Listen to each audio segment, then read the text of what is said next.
Most men have obvious types they avoid. The obvious red flags. The dramatic. The manipulative. The dishonest. The unstable.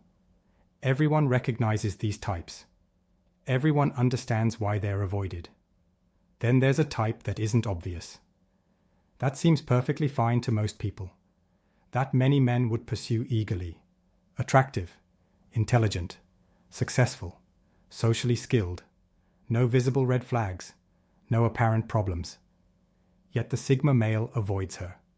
Quietly, deliberately, without explanation. And people don't understand why. She seems perfect. She checks all the conventional boxes. What's the problem? The problem isn't what she is. It's what she represents, what she requires, what relationship with her would demand. And the Sigma male, who's built his entire life around autonomy and authenticity, recognizes immediately that she's fundamentally incompatible with how he exists. Not because she's flawed, but because she's optimized for a relationship structure he refuses to participate in. The type he avoids is the high-maintenance high achiever. And before you misunderstand, high maintenance doesn't mean materialistic or demanding. It means she requires constant relationship maintenance, constant communication, constant reassurance, constant presence, constant emotional labor. And high achiever doesn't mean successful in career. It means she's achieved high status in social hierarchies and expects partners to maintain or enhance that status. She's impressive by conventional metrics, successful, accomplished, desirable to most men. But the Sigma male sees past the impressive exterior to the relational cost. And the cost is incompatibility with autonomous existence. Let me show you what makes her identifiable. She has carefully curated life. Everything from career to social circle, to appearance to activities, is optimized for image. Not fake image, authentic achievement, but achieved partially for how it looks to others. She needs her life to be impressive, not just to herself, but to audience. And she needs her partner to fit into that impressive life, to enhance it, to be appropriate for it, to meet standards her social circle will approve of. The Sigma male lives for himself. She lives for herself while being very aware of how that self appears to others. This difference is subtle but fundamental. He doesn't care how his life looks. She cares deeply. And someone who cares how things look needs a partner who also cares, who'll participate in maintaining appearances, who'll perform for the audience she's cultivated. He won't. Here's the second marker. She's a relationship maximizer. She believes relationships should be optimized. Communication should follow best practices. Conflicts should be resolved through proper techniques. Connection should be maintained through scheduled quality time. She's read the books, knows the frameworks, has language for relationship dynamics, expects to apply all this knowledge to create optimal partnership. The Sigma male sees relationships as organic. They work or they don't. They're natural or they're forced. They require compatibility, not optimization. Her approach treats relationship as project to be managed. His approach treats relationship as experience to be lived. Project managers and experience livers don't collaborate well. She'll try to optimize him. He'll resist being optimized. Conflict is inevitable. The third marker is sophisticated emotional needs. She's emotionally intelligent, knows herself well, can articulate her needs precisely, expects partner to meet specific emotional requirements, needs certain types of validation, certain kinds of support, certain forms of presence, and she's right to have these needs. They're legitimate.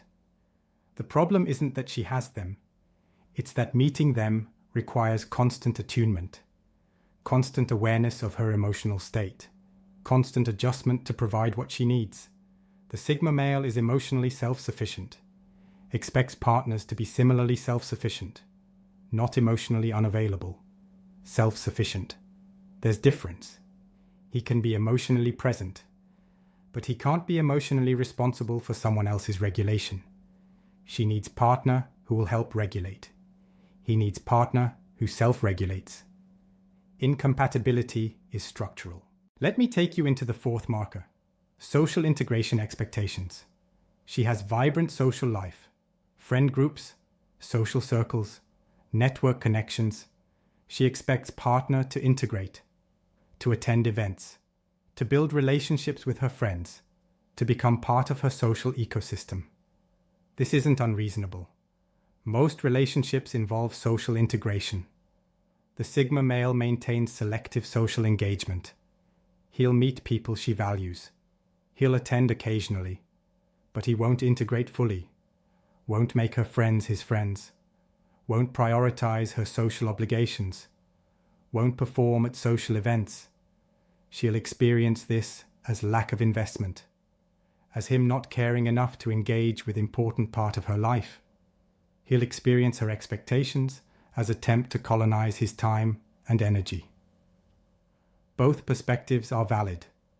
Neither is compatible with the other. The fifth marker is achievement orientation in relationships. She doesn't just want relationship. She wants relationship that goes somewhere, that progresses, that hits milestones. Meeting, dating, exclusive, moving in, engaged, married. She has timeline. Not rigid timeline, but directional expectations, forward momentum toward traditional markers. The Sigma male doesn't think in relationship timelines. Relationship exists or it doesn't. It's good or it's not. Whether it matches conventional progression is irrelevant. She's measuring relationship against social template. He's measuring relationship against his experience of it. She needs visible progress. He needs actual compatibility. Progress and compatibility aren't the same thing. She'll push for next steps. He'll resist arbitrary escalation. Tension is built into the structure. Here's the sixth marker, communication expectations. She values communication, believes in talking things through, processing feelings together, having regular check-ins about relationship health, discussing future, maintaining open dialogue. This sounds healthy. It is healthy for many people. The Sigma male communicates when there's something to communicate. Doesn't see value in processing for sake of processing. Doesn't want to discuss relationship health when relationship is healthy.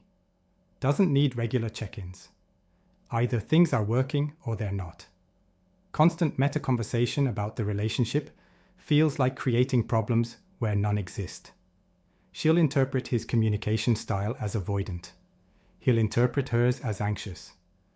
Both interpretations have validity. Neither will adjust enough to bridge gap. The seventh marker is subtle but crucial. She's a life builder with partner in mind. She's building life she wants. But the life she's building has space carved out for partner. Role defined, expectations established. She's not trying to control him. She's just organized her life architecture with partnership as load-bearing element. The Sigma male has built complete life. No space carved for partner. No role undefined without one. If partner fits into existing life without requiring reconstruction, great. If not, he's not reconstructing. His life works. Adding someone shouldn't require demolishing what works. She needs someone who'll be building block. He needs someone who'll be compatible addition. Building blocks and compatible additions aren't same thing. Let me show you the eighth marker. She's optimized her attractiveness. Not superficially, holistically. She's fit, well-dressed, educated, cultured, interesting. She's worked on herself, made herself into high-value partner, and she knows it. Expects partner who matches her level of optimization, who's also worked on himself, who's also high value. The Sigma male hasn't optimized himself for market value. He's developed himself according to internal standards.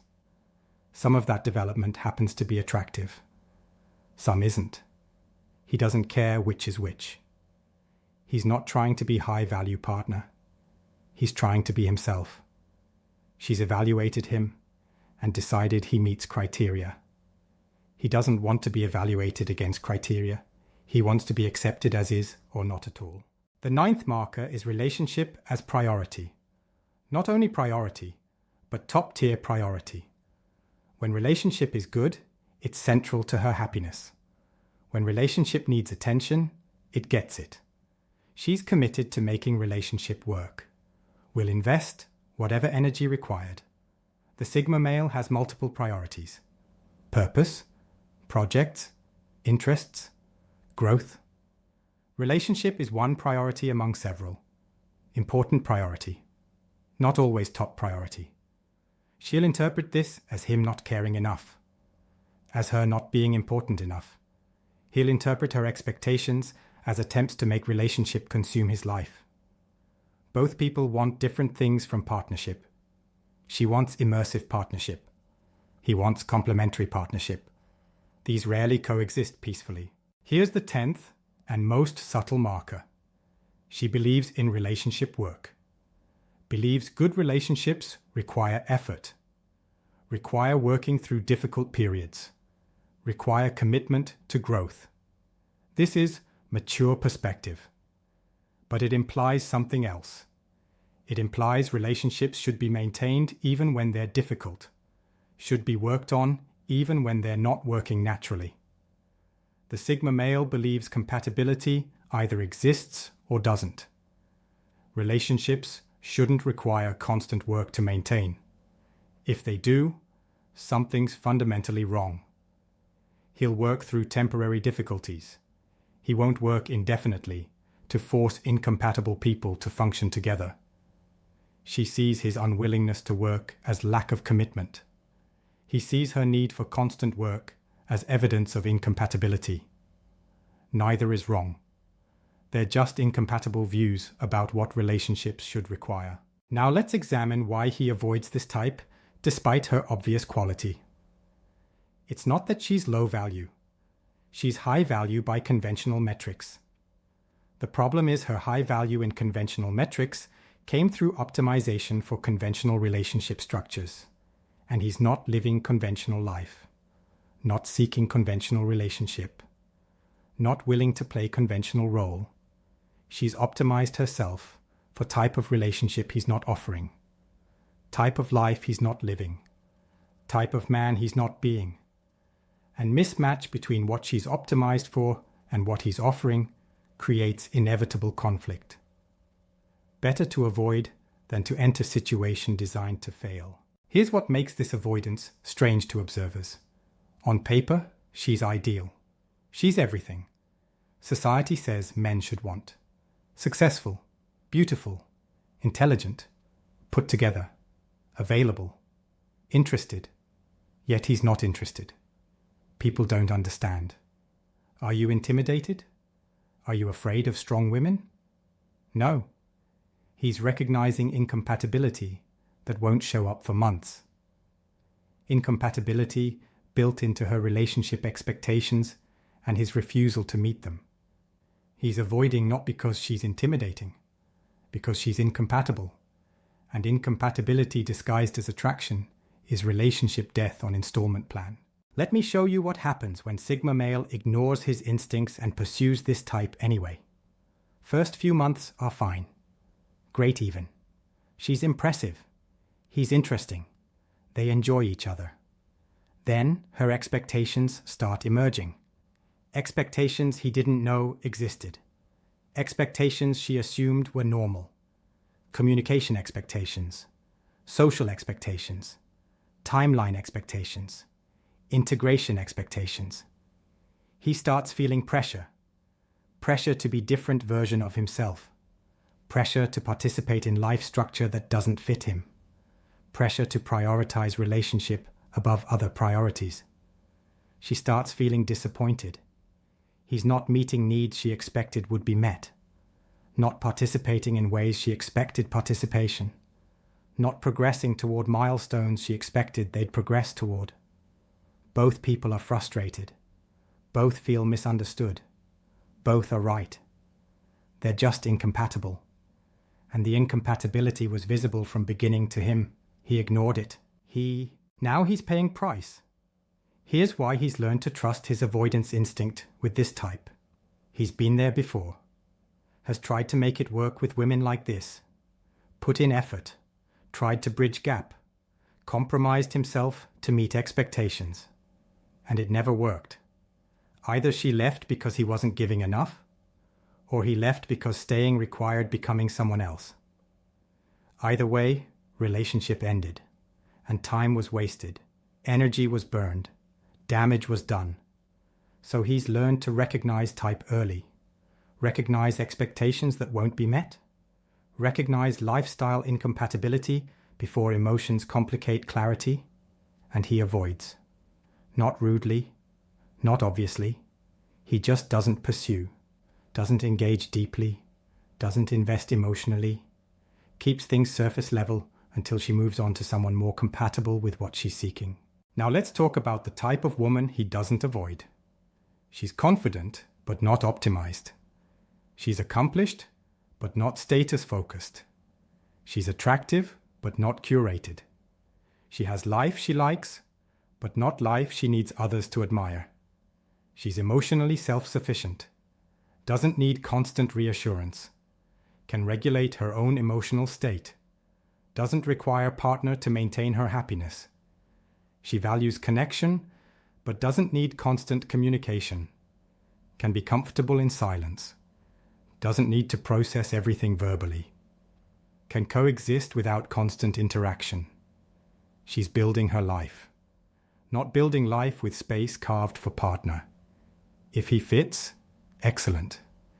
If not, she's fine alone. She's not evaluating him against criteria. She's experiencing him authentically, seeing if they fit. If they don't, no hard feelings. Move on. This type of woman, he's extremely interested, because relationship with her won't require becoming someone else, won't require constant maintenance, won't require sacrificing autonomy. Compatible rather than consuming. Enhancement rather than replacement. Addition rather than restructuring. Here's the final truth about why Sigma males avoid the high-maintenance high achiever. It's not judgment. She's not inferior. She's not wrong for wanting what she wants. She's optimized for traditional relationship. She deserves man who wants traditional relationship, who will meet her expectations happily, who will integrate into her life enthusiastically, who will participate in maintenance willingly. That man exists. That man isn't Sigma male. He's optimized for autonomous life with compatible complementary partner. Not immersive relationship with someone requiring constant attunement.